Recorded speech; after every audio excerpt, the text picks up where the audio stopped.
Hi, my name is Cole Watson. I'm a Texas real estate attorney. Get this question a lot about what is probate, a lot of confusion, and I think misinformation about probate. Sometimes it feels like it's a, a four-letter word, a bad word, and sometimes it feels like it's almost like saying the name Voldemort or something. It's just like a forbidden name.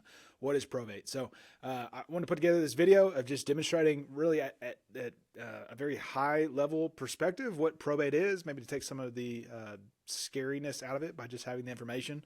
So in Texas, when someone dies, they have property, and normally if they don't have any kind of what's called an estate plan, that's a will, a trust, maybe it's a transfer on death deed, a ladybird deed, any kind of plan in place, then their property has to get situated one way or another. So I mean, this is just a very common situation here when we have maybe the house or a car, bank accounts, retirement accounts, other property.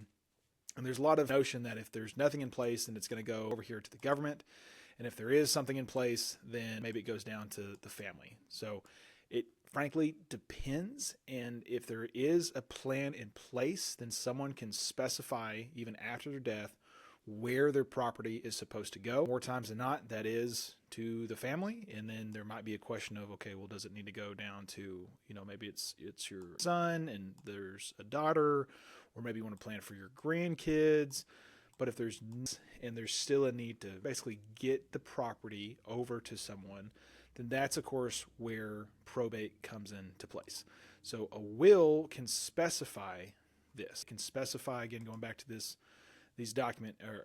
picture here, if the house needs to go to someone in particular, if the car needs to go to someone in particular, if the bank accounts need to go to somewhere in particular, that's why you have a will. And so in Texas, we have the freedom to designate where our property needs to go after our death. There are plenty of places in the world where the person does not have that right. It's already decided for them.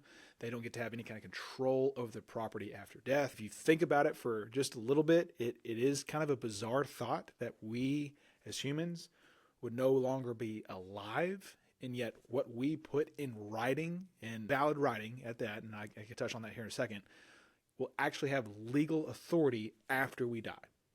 It's kind of a bizarre thought, right? And one level, it's who cares, right? I'm gone. It doesn't matter what happens. I think they have country songs about, putting a trailer hitch on the casket or something, right? We can't take it with us when we go. That's a known fact, cliche at this point. Yet, at the same time, our laws in Texas are set up in a way where we can specify where things need to go, to whom, right? Where the property needs to go. The issue, though, is that by virtue of signing this will, right, signing this document, and it might be valid, there might be the two witnesses you need, it might be notarized in what's called a self-proving affidavit. Despite that, this will, as a piece of paper with ink and a signature on it, is not valid to actually pass title in the way you intended. Sort of a bizarre concept, right? Why? Because we have to figure out in a society built on laws and order whether this document is in fact the correct document, a legal document, your document that you created and signed and executed and was properly witnessed and notarized.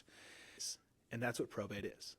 It's just a matter of verifying that this document is in fact valid and then have the proper authority given to the right people to effectuate your wishes.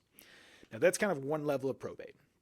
There's another level of probate where there is no will. So there truly is no document here whatsoever. I'm just going to delete this for purposes. There's no reading of the will either. And now we're just kind of left with, now what? Plenty of times this situation has happened as well. It's called intestacy. So testate is where you die with a will. A person that makes a will is a testator.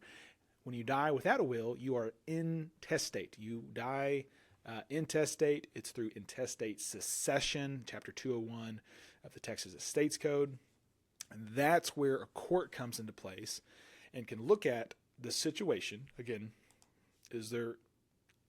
there's still the property. Let me just delete this real quick. There's still the property, there's still the car, but where does this property go? And that's now the judge's discretion. So there's default provisions in Texas for the heirs at law. You might have heard that word before. Heirs at law is what it's called. Type this out. Heirs at law. And figuring out who those are is up for the court to decide. Now, there's a whole procedure to do that. It's called a determination of heirship. Usually it's their surviving spouse. Maybe there's kids as well. But all that to say is these heirs at law need to be determined by the judge. And then the judge will also have the authority to put someone in charge. That can be through what's called an independent administration. So let's say all the heirs get along and they agree that one person needs to be in charge. Maybe there's no one available and the court has to appoint someone. That's called a dependent administrator. So the idea here is that we have to get someone in charge of the property to be able to start allocating the property. So maybe that's, you got to sell the property, right? Maybe there's bank accounts and the bank won't talk to anybody unless there's a proper authority. The court designates this person, whether it's the executor, if there's a will. If there's no will, it's an administrator. And then that person has the legal authority, again, given to that person by the court to then start acting on the deceased person's behalf. So that's where an estate is created. If you'll bear with me. A estate is created. It basically acts like a bucket in some ways. It's just like a container. So when someone dies, an estate is created. All their assets may or may not be in their estate, but if someone didn't have an estate plan, so they didn't plan for what was going to happen to their property at the time of their death, then it all pulls into this estate. We have to get someone in charge to decide what goes where. Maybe there's debts to be paid, and so, okay, maybe we have to pay those debts. Going back to the heirs at law, if we have kid 1, 2, and 3, are they then taking the property out of the estate? Okay, well then how do they get the property? Well, we have to have this person actually sell the property to get it over to the heirs at law. All of this is probate. All of this depends on a court of proper jurisdiction granting someone the right power, the correct power and authority to ensure that a person's property passes out of their estate. Now, if I go back to the will for just a moment, in a will, you can specify who is in charge. It's called an executor. More times than not, that person serves in an independent capacity.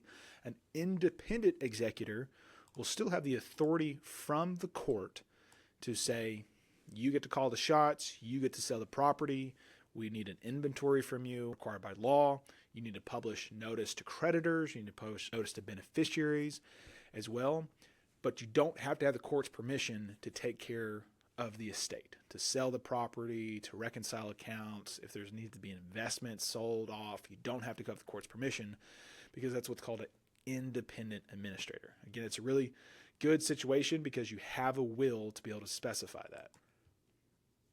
Within the will, you actually have the ability to create a plan. That's the whole point. An estate plan gives you the right, the freedom to designate someone in charge in your will to then say exactly how the property needs to pass. Not only how it needs to pass, but who needs to be in control. But like we talked about earlier, the will in of itself as just a piece of paper, who cares? No one cares about it until we actually have the court of proper jurisdiction specifying that, yep, that's a valid will, it was properly executed, properly witnessed, the testamentary intent, there was soundness of mind, all the things you have to prove up to then validate the will, have the will applied to, be admitted to probate. The judge issues those letters, testamentary, if there's a will. Again, if there's not a will, letters of administration perhaps. And then with that comes the ability to then administer the estate, to take care of what needs to be taken care of, all with the proper authority given to it by the court. If that sounds like a very involved process, that's because it is. It is not a fun process. It might be an easy process for an attorney that's done this 100 different times. The issue that I see a lot of people running into is, like we said at the very beginning, it kind of seems like a bad word. It kind of seems like it's a forbidden word because no one really knows what probate's about, and it's kind of scary, and we're not really sure what we do. And so I have people all the time ask me, well, how do I avoid probate? How do I have the ability to avoid the court proceeding? How do I have the ability to not have to pay the court costs and the filing fees and the publication fees, and maybe there's an appraisal fee? How do I avoid taxes? All those kind of questions come up, and they're all under the same question, the same banner of how to avoid probate. There's really two extremes here. And I've talked about this in other videos, and I'll just cover it here as well. There's the concept of convenience, and there's a concept of control. When we think about convenience, it's a matter of convenience for your loved ones. So who's actually going to inherit your property? How convenient do you want to make this process for them? You know you're going to die. You're most likely going to have stuff when you die. You have the right and the freedom to specify who gets your stuff when you die. So then it's just a matter of how convenient do you want to make it for them, or how much control you want to assert over your property even after your death.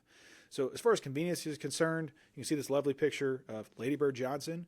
There's what's called a Lady Bird deed. We use these all the time. I'll link a video here so that you can have this information as well.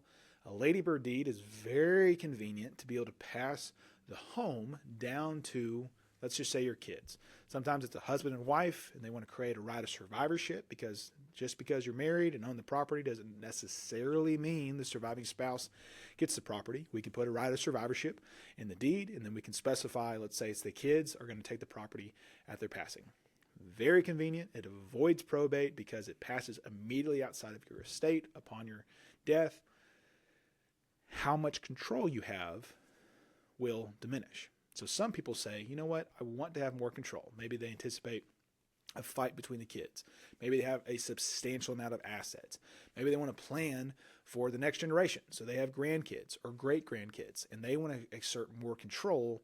And it's not necessarily that it's not convenient. It's just more that they have the value of control. So they want to make sure that their property gets to be managed in a certain way. Maybe the funds need to be vested in a certain way. And so this is normally where a trust comes into play. So a trust is basically a legal relationship between three parties. You have the trustor, the one creating the trust. You have the trustee, the one actually holding the property in trust, and then the beneficiary, who's actually benefiting from the trust. The idea here is that you could put all your property into this trust, and so it's no longer in your name. You don't own it individually. The trust now owns it. And then the trust can be managed according to the terms of the trust agreement or the trust document for the benefit of whomever it needs to be, of those beneficiaries. That exerts a great level of control. So again, if you have a significant amount of assets, if you anticipate fights, if you want to ensure that your property goes exactly where it needs to go, then we have that ability to set up a trust. If you're thinking, well, let's just say you have less than $500,000 in your estate. And you say, well, I know that I have the house. Let me go back to this initial picture. I have the house, sure. I have a car, got a bank account. Then there are plenty of ways that we can make this very convenient for you. If you're interested, I have a whole guide for how to do this. Just contact me in some form or fashion. Let me know, get that guide to you. And the whole idea here is that you can put estate planning documents together, like a Lady Bird deed, to ensure that your property still passes down to your beneficiaries in the way that you intend. Again, how convenient do you want to make it? How much control do you want to have? There's somewhat of a spectrum here as far as pricing is concerned for most attorneys as well. Figure it out. Which would you prefer? And then when you contact us or you contact another attorney, just specify, hey, I heard about this Lady Bird deed, or hey, I really want to make sure I have control over my property. You, again, have the freedom to decide what's going to happen to your property after death. Not everyone has that freedom. Not everyone has that right. So I would encourage you to take advantage of that, have some sort of plan put in place. That's about it. As far as what probate is, court authorizing the right people, get property to the right places. If you have a will, then it still has to be probated because there has to be proper legal authority given to it. If this was helpful, please share this video. I would be able to spread information, spread knowledge, so people feel a little bit more empowered to make decisions of figuring out, okay, do I need to go talk to a real estate attorney? Do I need to go talk to an estate planning attorney? If we can help you in any way, this is exactly what we do. We love helping out Texas families. Take care of it all the time. So you can reach out to us. I'm sure there's going to be a link around here somewhere. These guys on YouTube always just make it so easy when they point and it's just right there. Not there yet, not that technologically inclined, but hey, putting this together, hopefully it's helpful. If it is, please share, drop comments, like, subscribe, do whatever you need to do. Appreciate your time. Thank you very much.